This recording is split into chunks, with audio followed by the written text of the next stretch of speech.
Hello friends, आज जो vacancies हम आपके लिए लेके आए हैं ये है कसौली कैंटोनमेंट बोर्ड की, जिसमें कि इन्होंने टोटल 13 वैकेंसीज़ हैं। सफाई वाला, क्लर्क, फायरमैन और मेडिकल पोस्ट। इनकी जो लास्ट डेट है वो है 15 जुलाई अप्लाई करने की। सभी की एक एक वैकेंसी है। सिर्फ सफाई वाला जो है उनकी 6 वैकेंसीज़ हैं। उम्र की अगर बात करते हैं तो मेडिकल ऑफिसर जो है वो 18 से 30 साल की एज तक हो।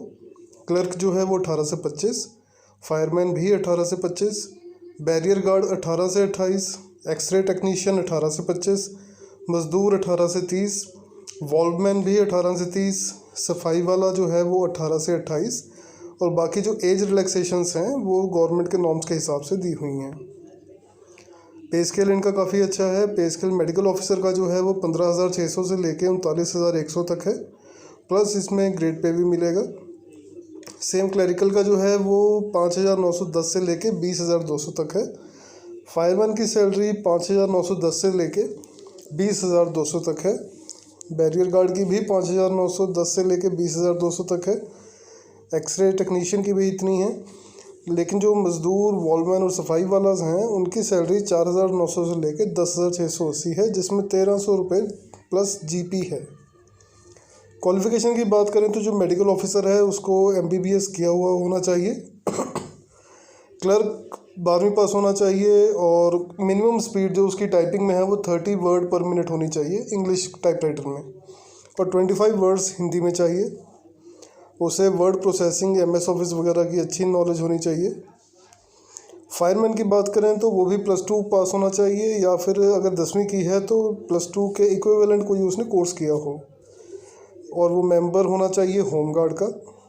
बेसिक ट्रेनिंग जो है होम गार्ड की उसने की हो, और उसके अलावा फायरमैन सर्विस के जो कोर्स होते हैं गवर्नमेंट से जो रिकॉग्नाइज्ड इंस्टीट्यूट करवाते हैं वो भी उसे किया होना चाहिए। कुछ इनका एक मिनिमम जो फिज़िकल स्टैंडर्ड्स हैं वो भी मेंटेन होना चाहिए। बैरियर गार्ड जो है वो भी 12वीं पास होना चाहिए। एक्सरे टेक्नीशियन जो है 12वीं पास होना चाहिए साइंस या फिर उससे बराबर के किसी कोर्स में।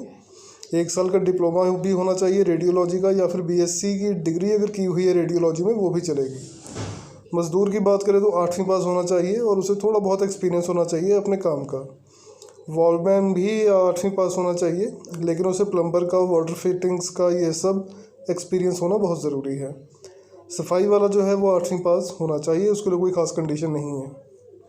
सिलेक्शन प्रोसेस की अगर बात करते हैं तो सिर्फ इंटरव्यू जो है वो सिर्फ मेडिकल ऑफिसर के लिए है, बाकी किसी के लिए इंटरव्यू नहीं है।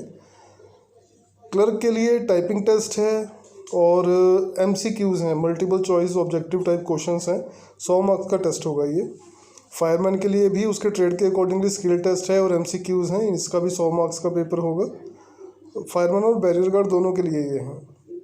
एक्सरे टेक्नीशियन के लिए MCQs हैं 100 मार्क्स के, और जो ट्रेड वर्कर्स हैं जैसे फिजिकल ट्रेड उनका टेस्ट होगा, MCQs होंगे मज़दूर के लिए, वॉलमैन के लिए और सफाई वालस के लिए।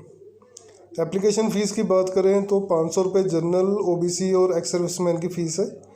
फ़ीमेल के लिए सिर्फ 100 रुपया फ़ीस है, और SC और जो फिज़िकली हैंडीकैप्ड कैंडिडेट्स हैं उनके लिए कोई फ़ीस नहीं है। ये सारी पेमेंट जो है ये ऑनलाइन मोड के थ्रू होगी और ये नॉन रिफंडेबल है। अप्लाई करने के लिए जो एलिजिबल कैंडिडेट्स हैं वो इनकी वेबसाइट जो है kentboardrecruit.org, उस पर जाके अप्लाई कर सकते हैं। लास्ट डेट जो रजिस्ट्रेशन की है वो 15/7/2020 है। इसके बारे में जो भी डिटेल्ड नोटिफिकेशन है वो सब आपको डिस्क्रिप्शन में नीचे मिल जाएगा। आप आराम से बैठ कर नोटिफिकेशन पढ़ के, जो भी इसका ऑफिशियल नोटिफिकेशन है उसे एक बार अच्छे से पढ़ के उसके बाद ही अप्लाई कीजिए। एक चीज़ मैं आप सभी से कहना चाहूँगा कि कोई भी जॉब आप अप्लाई करते हो तो उसकी ऑफिशियल नोटिफिकेशन ज़रूर पढ़ लीजिए एक बार, क्योंकि अगर आप एलिजिबल नहीं होते तो उसका फिर अप्लाई करने का कोई फ़ायदा नहीं होगा। बाकी इसी तरह की और भी वीडियोस पाने के लिए प्लीज़ मेरे चैनल को सब्सक्राइब कीजिए। Thank you.